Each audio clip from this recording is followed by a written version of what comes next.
Kā nepieķerties iznākumam pārdošanā? Pirmais variants ir tāds, ka tev kontā ir tik daudz naudas, ka tev reāli tiešām vienalga. Šis variants, būsim godīgi, Latvijā nav pārāk populārs ar pārdevējiem.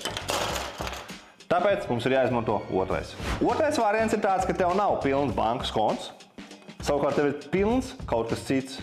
Tev pilns ir tavs CRM pipelines.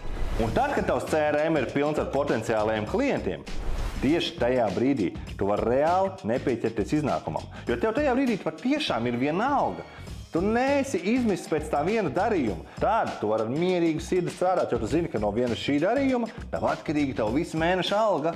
Lai CRMs un pipelines būtu pilns, kādam viņš ir jāpiepilda. Tātad tavs uzdevums pilnīgi katru dienu ir uzrunāt jaunus klientus un papildināt CRM ar jauniem potenciāliem klientiem. Tātad galvenais iemesls, kāpēc vispār pārdevēji signalizē tādu vajadzību, izmisumu. Davai pēciet, slēdzam darījumu, kas tur ir?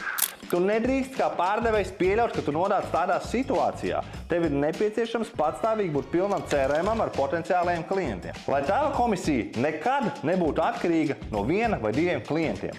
Tātad parūpējies par to, lai tavs CRM ir pilns. Aizsūti šo te draugam. Es esmu pārliecināts, ka tev ir kāds draugs vai draudzene vai paziņa, kurš noteikti katru dienu čīkst, ka viņš nevar pārdot, bet patiesībā baidās pats pacelt telefonu. Tiekamies nākamajos.